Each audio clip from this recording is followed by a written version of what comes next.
Hi everyone, welcome back to Shalini classes. First of all good evening to everyone. कैसे हैं मेरे friends? मुझे उम्मीद है आप अच्छे होंगे। काफ़ी दिनों से क्लास आपकी नहीं हो पा रही थी, रीज़न बताया था आपको, क्योंकि दोनों मैनेज करने में प्रॉब्लम हो रही थी, इस वजह से मैंने नहीं किया। अब आप लोग का एकदम फ्री हो गया है, इन लोगों से सब कुछ छुट्टी मिल गई है अब कुछ दिनों के लिए फ़िलहाल।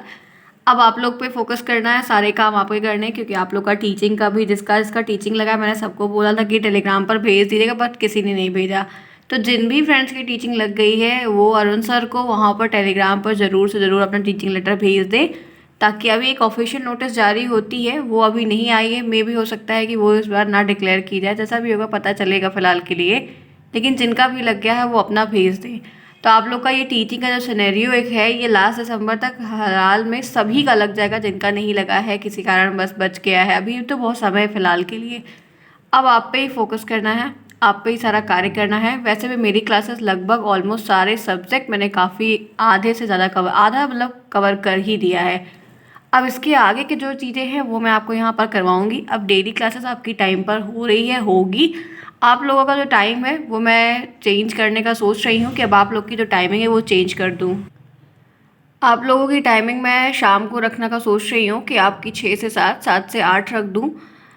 मेरा ऐसा मानना है कि आप लोग, क्योंकि क्या बहुत सारे लोग को कॉलेज जा रहे हैं, कोचिंग है, बहुत सारी रीज़न आप लोग ने बोला था। वैसे मैंने कहा था कि आप लोग का टाइम एग्ज़ाम के बाद हम चेंज कर देंगे, तो आप लोग एक बार कमेंट बता दीजिएगा। फिलहाल मेरी यही प्लानिंग हो रही है कि मैं आपकी टाइमिंग को चेंज कर दूँ, 6 से 7 कर दूँ और 7 से 8, या तो कहिए तो 7 से 8 कर दूँ, 8 से 9। लेकिन 8 से 9 बहुत देर हो जाएगी, ठंड है, इससे अच्छा है कि हम 6 बजे कर देते हैं। 6 से 7, 7 से 8 ये टाइम सही रहेगा। और ठंड का माहौल है, किसी को कहीं कुछ खास नहीं, तो आप लोग भी टाइम पर आ जाओगे और सारी क्लासेस भी आपकी अब हो जाएगी, क्योंकि अब आपको डिले नहीं करना है। क्योंकि पेपर देख रहे हैं फ्रेंड्स, सारे कमेंट्स आ रहे हैं, सारे आप रिव्यूज़ देख रहे हो, जितना पढ़ाया जितना किया, नोट्स जितनी दी मैंने बनाकर, बच्चों के लिए बहुत यूज़फुल रही है। इस बार के पेपर सेकेंड सेमेस्टर के अभी तक जितने भी हुए बहुत लाजवाब हुए हैं। अब वो कितना करके आए वो उन पर डिपेंड करता है, बट ये है कि जितना भी कुछ मैंने पढ़ाया है, नोट्स दिया, सब कुछ A1 है। तो आप भी निश्चिंत रहिए, पूरी कोशिश इस बार रहेगी, क्योंकि बहुत बेस्ट करूँगी जितना मैं अपनी तरफ से कर पाऊँगी। लेकिन आपको भी सपोर्ट करना होगा। डेली क्लास पे आइए टाइम पर। आपकी टाइमिंग टेलीग्राम पर ऑफिशियल बता दी जाएगी कि कब से चेंज हो रही है। अब डेली क्लासेस आपकी हो गई, ठीक है फ्रेंड? चलिए स्टार्ट करते हैं आज की इस क्लास को, देखते हैं यहाँ पर हम क्या पढ़ने वाले हैं काफ़ी दिनों के बाद। मैं हूँ शालिनी, स्वागत कर रही हूँ आप सभी का हमारे चैनल शालिनी क्लासेस में। आप जुड़े हैं, प्लीज़ चैनल को सब्सक्राइब कर लीजिए। अगर आज आप यहाँ पर पहली बार आ रहे हैं, टेलीग्राम को ज्वाइन करिए। टेलीग्राम का लिंक आपको हर एक वीडियो के कमेंट बॉक्स में मिलेगा। नाम शालिनी क्लासेस ही है। लोगो जो है वो तिरंगे कलर का S और C से बना हुआ। 5,000 सब्सक्राइबर है वहाँ पर टेलीग्राम पर, तो आप पहचान जाएंगे। लाइक करना बिल्कुल ना भूलें, क्योंकि आपके छोटे छोटे लाइक मेरे लिए काफ़ी इंपॉर्टेंट होते हैं। ये इतनी सी अपडेट जो मैंने आपको दी। आज हम एक नया चैप्टर स्टार्ट करेंगे सोशल साइंस का, जो है महाजनपद के काल। इसके पहले का सब कुछ मैंने आपको बता दिया। ये चैप्टर 5th है, 4th चैप्टर तक मैंने आपको पूरा कवर करवा दिया। प्लेलिस्ट बनी हुई है, आप लोग वहाँ से देख के पढ़ सकते हैं। आइए चलते हैं, इसी के साथ आगे बढ़ते हैं। जिन बच्चों ने नोट्स ली है मुझसे, वो बच्चे अपना पूरा कोर्स पढ़ के मेरे से पहले ओवर कर ले। जिन बच्चों ने मेरी नोट्स ली हुई है उनको स्पेशली बोल रही हूँ कि मेरे से पहले वो अपना पूरा कर ले, ताकि मैं उनको दोबारा रिवीजन करवा दूँगी। तो एक बार वो खुद पढ़े, मैं करवा दी, बाद में फिर रिवीजन करवाऊंगी, 3 बार हो जाएगा, सब कुछ कर ले जाएगी, ठीक है? जिन्होंने नहीं ली है, जिनके पास बुक है, वो बुक से ही पढ़ ले, कोई प्रॉब्लम नहीं है, ठीक है? कुछ ना कुछ सोर्स होना चाहिए पढ़ने का, चाहे बुक होनी चाहिए चाहे नोट्स होनी चाहिए। आइए सबसे पहले बात करते हैं, जब हम महाजनपद के काल के बारे में पढ़ रहे हैं, तो महा का मतलब विशाल, बड़ा, व्यापक। जनपद का मतलब, अब आइए जानते हैं एक एक चीज़ को, ठीक है? जनपद का अर्थ है जन द्वारा अधिक वृद्धि का क्षेत्र। जन के द्वारा अधिक वृद्धि का क्षेत्र, यहाँ पर वृद्धि होगा, ठीक है? हर फॉन्ट नहीं आता है, छोड़िए वो बात को, बस देखिए कि क्या मतलब है। जनपद का मतलब होता है कि जन द्वारा अधिक वृद्धि का क्षेत्र। जनपद का नाम प्रायः जन के नाम पर ही होता था। जनपद का जो नाम है प्रायः वो जन के नाम पर होता था। प्रारंभिक बौद्ध तथा जैन प्रांतों में, पुराणों में ये बात बहुत पहले से कही गई है कि ग्रंथों में इन जनपदों के बारे में पूरी जानकारी मिली। आपको इतनी बात में जितनी चीज़ें जिस पैराग्राफ में जो इंपॉर्टेंट होगी मैं बताऊंगी, क्योंकि कोई चीज़ समझाने के पहले इंट्रोडक्शन देना पड़ता है। देखिए जनपद का मतलब क्या है कि जन के द्वारा एक विस्तृत व्यापक फैलाया गया क्षेत्र, जिसपे कार्य सुचारू रूप से चल रहा है, लोग रह रहे हैं, ठीक है? और इनके बारे में हमें सोर्सेस कहाँ से मिले, हमें आखिर जानकारी कहाँ से मिली, हम इनके बारे में जान कहाँ से पाए सारी बातें, तो वो जो पौराणिक स्रोत हैं, ग्रंथ हैं, उनके उनमें ये सारी बातें प्री डिफाइन वहाँ पर दी गई। हमने उनको पढ़ा और वहाँ से हर एक बात को जाना। आगे आइए, छठी शताब्दी, टाइम पीरियड इनका क्या था, 6th सेंचुरी। ये थोड़ा सा ध्यान रखना है कि आपको ऑब्जेक्टिव बन सकता है। 6th सेंचुरी में भारतीय राजनीति में एक नया परिवर्तन, एक नया चेंज आया इंडिया में, दृष्टिगत हुआ, देखने को मिला। वह अनेक शक्तिशाली राजाओं का था। एक अनेक ढेर सारे अलग अलग जगह से बहुत सारे राजा एक बैग इकट्ठा हुए, एक बैग ही सामने निकल कर आए। विशेष अधिवेश उत्पादन हुआ, लगातार बढ़ते गए। नियमित कर व्यवस्था भी नियम से हो गई। राज्य संस्था को मजबूत बनाने में योगदान भी दिया गया। राज्य को, एक गढ़ को, जिलों को मजबूत बनाने में काफ़ी पैसे खर्च किए, लागत लगी, लोगों का श्रम भी लगा। सामरिक रूप से शक्तिशाली तत्वों को इस अधिवेश और लौ तकनीकी पर आधारित उच्च श्रेणी के हथियारों में जन से जनपद साम्राज्य बनाने की पूरी कोशिश की गई। मतलब अचानक देखा गया, सडनली एक नया चेंज आया और छठी शताब्दी में काफ़ी राजा निकलना, मतलब अचानक से सडनली, जैसे बुलबुला उठे किसी चीज़ का, वैसे अचानक से यहाँ वहाँ वहाँ वहाँ वहाँ वहाँ एक बैग एक साथ हुए। और फिर राजा ने, प्रजा ने, लोगों ने धन दौलत श्रम जितना भी हो के एक बड़ा सा साम्राज्य विशाल खड़ा किया, जिसका नाम जाके क्या पड़ गया, 16 महाजनपद। क्योंकि उस समय 16 मतलब जनपद के अलग अलग नाम, अलग अलग राजा का पूरा विख्यात होके हर एक बात पता चली। तो 16 महाजनपद, बुद्ध के समय में हमें 16 महाजन, बुद्ध का टाइम पीरियड उसी टाइम के जस्ट तुरंत बाद ही आया, और उसमें फिर हमको 16 महाजनपदों के बारे में पूरी डिटेल हमको इनके ग्रंथ में, इनके स्रोत में मिली। अभी तक इतना जितना पढ़ाया ये सिर्फ जानने के लिए था कि क्या है, बाकी कुछ भी इसमें से प्रश्न नहीं आएगा। यही छठी शताब्दी वाला शायद पूछ ले कि कब, बाकी सब जानना है, बस सुनने के लिए, कुछ भी प्रश्न नहीं बनेगा। अब मैं आगे बढ़ी हूँ जिससे प्रश्न बनेगा। चलिए आगे चलते हैं। पहले आपको वो 16 महाजनपद से मैं मिलवाती हूँ। एक तरफ ये महाजनपद के नाम है इधर कॉलम में, और एक तरफ ये राजधानी के नाम है। ध्यान से देखिएगा। सबसे पहला जनपद जो था उसका नाम था अंग, उसकी राजधानी थी चंपा। दूसरा जो नाम था जनपद का, उसका नाम था गांधार, उसकी जो राजधानी थी वो थी तक्षशिला। फिर तीसरा जो था वो कंबोज, उसकी राजधानी थी हाटक। क्या थी, हाटक। फिर चौथा था अशक, अश्मक या अशक, तो इसकी जो राजधानी थी उसका नाम था पोतन या पोटली। पांचवा था वत्स, उसकी राजधानी थी कौशाम्बी। ठीक है, आगे बढ़िए। उसके बाद अवंती थी, अवंती की उज्जैनिया या महिमस्ती। सूरसेन की मथुरा, सूरसेन की राजधानी क्या थी, मथुरा। चेदी की क्या थी, तो यहाँ पर मती है। मल्ल की क्या थी, कुशीनारा या पावा। ठीक है, कुशीनारा या पावा। उसके बाद कुरु, कुरु का क्या था, इंद्रप्रस्थ। पांचाल का क्या था, कौपिल्य।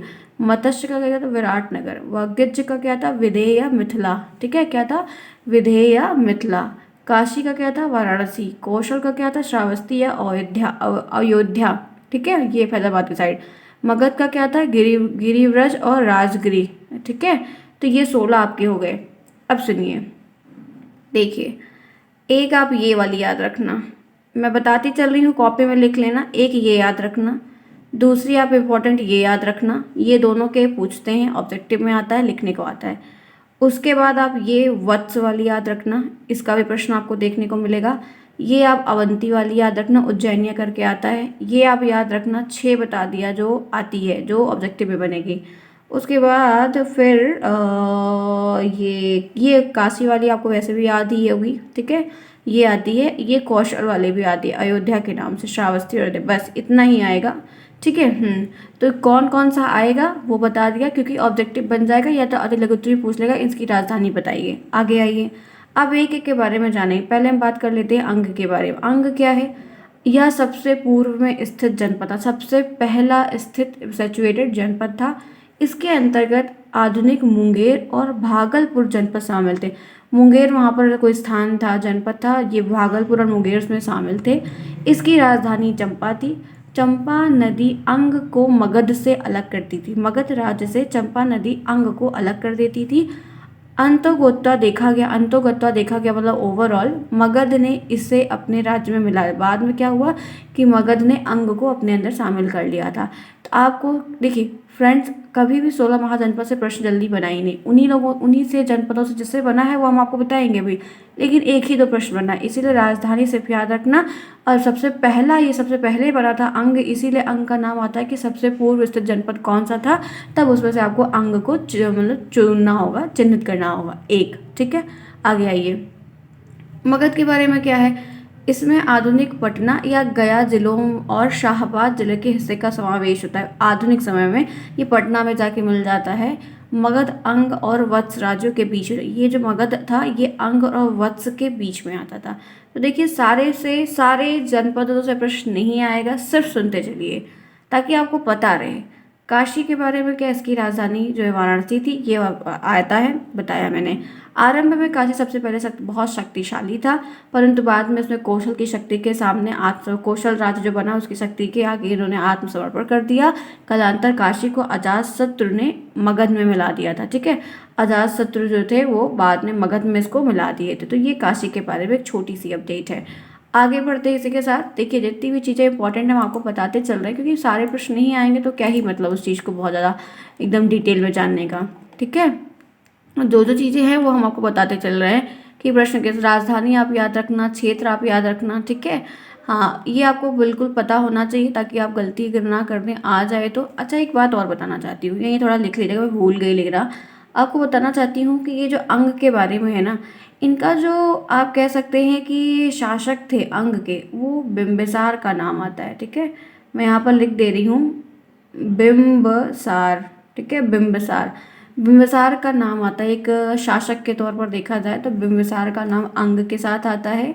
ठीक है, और जो है ये हो गया, इतना मैंने आपको बताया क्योंकि कभी कभी शायद एक दो बार पूछा गया, हमने कहा बता देते वरना आ ही जाए आप ना कर पाए तो अच्छा नहीं रहेगा ना। ठीक है, तो ये बात मैंने आपको बता दी। अब आइए इसी के साथ, एक दो बार पूछा गया है काशी का, यहाँ पर मैंने आपको काशी के बारे में पूरी डिटेल बता दी कि काशी के बारे में क्या चीज़ थी। तो काशी के शासक के रूप में आपको ये नाम दिख रहा है अजातशत्रु का, ये ध्यान रखिएगा। ठीक है, इनके शासक के रूप में अजातशत्रु का नाम काफ़ी ज़्यादा देखने को हमेशा से मिला है। आगे बढ़िए, कौशल के बारे में क्या है, कौशल कहिए या अवध कहिए दोनों एक ही है। इसकी राजधानी श्रावस्ती थी। ठीक है, आज प्रेजेंट टाइम बहराइच कहते हैं। इसके अंतर्गत पूर्वी उत्तर प्रदेश का समावेश होता है। कौशल की एक महत्वपूर्ण नगरी अयोध्या थी, जिनका संबंध राम के जीवन भगवान से जोड़ा जाता है। कौशल को सरयू नदी के दो भागों में बांटते, कौशल जो है वो सरयू नदी को दो भागों में डिवाइड कर देते, एक उत्तरी कौशल और एक इनकी राजधानी जो है वो श्रावस्ती। दक्षिण कौशल की राजधानी कुशावती थी। यहाँ का राजा बुद्ध का समकालीन प्रसेनजित था। देखिए इनके बारे में बहुत नहीं, कभी कभी बनता है। ये जो यहाँ पर ये लास्ट मैंने नाम लिया है ना, ये शासक वाला, ये बुद्ध का जो समकालीन ये शासक था, ये प्रसेनजित था। यही फ्रेंड्स नाम याद रखना, इनकी राजधानी आप याद रखना, मत भूलना, ये चीज़ें यहाँ पर आ जाएगी, इनसे प्रश्न आपको बन जाएगा। इस बात को बिल्कुल ध्यान में रखते हुए कार्य करिएगा। ठीक है, आगे बढ़ते इसी के साथ चलिए। अब वज्जी के बारे में देख लेते हैं। ये वज्जी यहाँ पर क्या है, ऐसे बहुत ज़्यादा नहीं बनते हैं प्रश्न। देखिए चलिए, वज्जी के ये उत्तरी बिहार का, ये मगध के उत्तर में स्थित यह राज्य 8 कुलों के संयोग से, 8 कुल के संयोग से मिलकर बना था। इनमें से 3 कुल प्रमुख थे, एक विदेह था, एक वज्जी था, एक लच्छवी था। ये 3 लोग ज़्यादा अच्छे थे। 8 में पता है वो ज्ञातिक आता है, ज्ञा से ज्ञानी वाला ग्रातिक आता है, कुंडग्राम आता है, मैं आपको बता देती हूँ शायद आपको कोई सुनने को मिल जाए। कुंडग्राम आता है, भोज आता है, कौरव आता है, इक्का बाकू आता है, और बस ये इतना है। तो 3 तो यही बता दिया, 4 मैंने और बता दिया। ठीक है, तो ये चीज़ें हो गई हैं। और इनका जो वो था ना राजा था, उसका नाम पता है क्या था, चेटक था। यहीं पर लिख लेना, इनके राजा का नाम देखिए तब का पढ़ा है, ये चेटक था। इनके जो शासक रहे हैं वो चेटक थे। ठीक है, गणतंत्र इनकी शासन प्रणाली उस समय थी, काफ़ी कुछ बढ़िया रहा है शासन। आगे आइए, छठा हम बात कर लेते हैं किसके बारे में, यहाँ पर हम बात कर रहे हैं मल्ल के बारे में। मल्ल के बारे में थोड़ा ऐसे इनके बारे में भी यहाँ पर है, देख लेते हैं क्योंकि शायद अगर बन जाएगा तो कर ले जाए, इसीलिए आपको बता दे रहे हैं। मल्ल के बारे में यहाँ पर गोरखपुर देवरिया के आसपास में यहाँ पर है। इसको 2 भाग में डिवाइड कर दिया था। एक राजधानी कुशीनारा थी, दूसरी जो थी वो पावा थी। ठीक है, कुशीनगर में गौतम बुद्ध की मृत्यु हुई थी, ये थोड़ा ध्यान रखिएगा, ऑब्जेक्टिव बन जाता है। और कुशीनारा की पहचान देवरिया जिले के कसया नामक स्थान से की गई थी। ठीक है, आगे आइए, चेदी के बारे में क्या बताया गया है, यहाँ पर देखते हैं। यमुना और नर्मदा के बीच का ये टाइम पीरियड मतलब एरिया रहा है। यह यमुना नदी के किनारे स्थित था। यह कुरु महाजनपद की आधुनिक बुंदेलखंड का इलाका था। ठीक है, चेदियों के बारे में कहा गया है कि इनका जो मतलब वो था, वो जो है बुंदेलखंड के आसपास का मतलब एरिया इनका रहा है, जिन्हों पर इन्होंने कब्जा किया, कार्य वगैरह किया। ठीक है, और इनके बारे में फ्रेंड्स उतना प्रश्न फिलहाल नहीं बना है, नहीं तो आपको बता देती जो भी चीज़ें आई होती। चलिए आगे चलते हैं, वत्स के बारे में जानते हैं। अब वत्स यहाँ पर क्या है, वत्स का भी देख लेते हैं क्योंकि इनके बारे में कुछ कुछ चीज़ें कभी कभी पूछी गई हैं। 16-15 में काफ़ी ज़्यादा पूछा गया है। आइए, वत्स मतलब इलाहाबाद का क्षेत्र, ये जो प्रयागराज का क्षेत्र कहलाता है। ठीक है। कौशाम्बी इनकी राजधानी है, आप जान ही रहे हैं, जो ऊपर बताया मैंने। राजधानी मत भूलिएगा किसी की। सांस्कृतिक साहित्य में प्रसिद्ध उज्जैन, जो बुद्धों का एक समकालीन माना गया राज्य कहा है। ठीक है। इस जनपद से संबंधित था। वत्स लोग वही कुरुजन थे। हस्तिनापुर के उत्तर वैदिक काल के अंत में बाढ़ से बह जाने पर छोड़कर प्रयाग के समय कौशाम्बी में आकर ये बस गए थे। ठीक है। इनका इलाका जो है इलाहाबाद वही मिर्जापुर उत्तर प्रदेश का लगता है। शासक इनके जो रहे हैं वो गौतम बुद्ध और बिंबिसार के समकालीन उदयन यहाँ का शासक था। मैं आपको नाम लिख दे रही हूँ, नहीं तो आप भूल जाएंगे। उदयन यहाँ का शासक था। ठीक है। कौन था? उदयन, ये इनका शासक था। काफ़ी प्रचंड भी रहे हैं। अजात शत्रु इनका काफ़ी संघर्ष भी रहा है। काफ़ी कुछ किए हैं। हर राजा अपने राज्य के लिए कुछ ना कुछ करने का अच्छा समर्थन और प्रयास किया है। अब आता है कुरु के बारे में। थानेश्वर दिल्ली मेरठ के जिले के आसपास का इनका शासनकाल रहा है। सुनते जाइए, इनसे ज़्यादा प्रश्न नहीं बनेंगे। राजधानी इनकी इंद्रप्रस्थ रही है, हस्तिनापुर इंद्रप्रस्थ, और बौद्ध के समकालीन शासक रहे हैं। ठीक है। इनका जो उल्लेख है कुरु का वो महाभारत के अष्टाध्यायी में मिलता है। महाभारत एवं अष्टाध्यायी, ठीक है, ग्रंथ है, दोनों में इनके बारे में पूरी जानकारी मिलती है। ये इनके बारे में है। आइए आगे। पांचाल के बारे में क्या है? बरेली, बदायूं, फर्रुखाबाद के जिले के आसपास का रहा है पांचाल। ठीक है। इनके बारे में है, इसको दो भागों में बांट दिया गया था, एक उत्तरी पांचाल, एक दक्षिण पांचाल, अलग अलग एरिया में। ठीक है। अक्सर तो राज्य बीच में आ गए हैं या नदियाँ बीच में आ गई हैं। उत्तरी पांचाल की जो राजधानी रही वो अहिच्छत्रा रही, और दक्षिण की जो रही है वो कंपिल रही है। ठीक है। राजधानी थोड़ा ध्यान रखिएगा। उत्तर वैदिक काल की तरह कुरु और पांचाल प्रदेश का अब महत्व नहीं रह गया था। फिर बाद में दोनों सम्मिलित भी हो गए, फिर आधा कब्जा भी कर लिया गया था दूसरे राज्यों के द्वारा। चलिए आइए। मत्स्य के बारे में क्या है? जयपुर। मत्स्य के बारे में, इनके बारे में देखिए, मत्स्य के बारे में क्या बातें कही जा रही हैं। इनकी जो राजधानी रही है वो विराटनगर रही है। क्या रही है? विराटनगर रही है। विराटनगर की स्थापना विराट नामक एक व्यक्ति ने की थी, इसलिए विराटनगर नाम भी पड़ गया। ये मत्स्य जयपुर भरतपुर के क्षेत्र में शामिल था। ठीक है। और बस इतनी सी बातें हैं, आपको इतना थोड़ा ज़्यादा ध्यान रखना। सूरसेन को ब्राह्मण मुनियों का आदिवास यहाँ पर कहा गया था उस टाइम पे। राजधानी ही सबसे इम्पोर्टेंट है, बाकी कुछ नहीं। सूरसेन के बारे में क्या है? यहाँ तक आप सभी को समझ में आ रहा है? देखिए फ्रेंड्स, सीधी सी बात है, प्रश्न नहीं आएगा, ज़्यादा नहीं आता है, सिर्फ राजधानी राजधानी ध्यान रखना, और लेकिन नाम भी सुनते चलो। मैं यहाँ पे सिर्फ इसलिए बता रही हूँ कि ताकि आप उन चीज़ों से अवगत रहें। जो चीज़ें फैक्चुअल में आती है उस पर फिर फोकस हम जोर जोर से करेंगे। हम वेरी इंपॉर्टेंट जो भी चीज़ें सब बताएंगे आपको। ठीक है। जब अननेसेसरी है तो बस देखते चले कि हाँ ये इस सिलेबस में थी, आपने पढ़ा था। क्लियर? सूरसेन के बारे में क्या है? तो सूरसेन मथुरा इनकी राजधानी रही है। सूरसेन राजधानी की मथुरा रही है। यहाँ के शासक अवंती पुत्र महात्मा बुद्ध के अनुयायी थे, जो इनके शासक रहे हैं, या युद्धवंशी भगवान कृष्ण भी इनके कहे जाते हैं, कभी कभी इनके उसमें आए हैं सूरसेन में। ठीक है। एक मेगास्थनीज के बारे में आपने पढ़ा होगा। मेगास्थनीज जो है एक डॉक्टर था, ये यात्री ट्रेवलर भी था, और ये अभी नहीं पढ़ेंगे, आप सेकंड सेमेस्टर में आएंगे तब पढ़ेंगे। चंद्रगुप्त मौर्य के शासनकाल में मेगास्थनीज आया था, और इंडिका नामक किताब मेगास्थनीज ने लिखी थी, उसमें सारी बातें बताई थी सूरसेन के बारे में, मतलब उस जनपद के बारे में।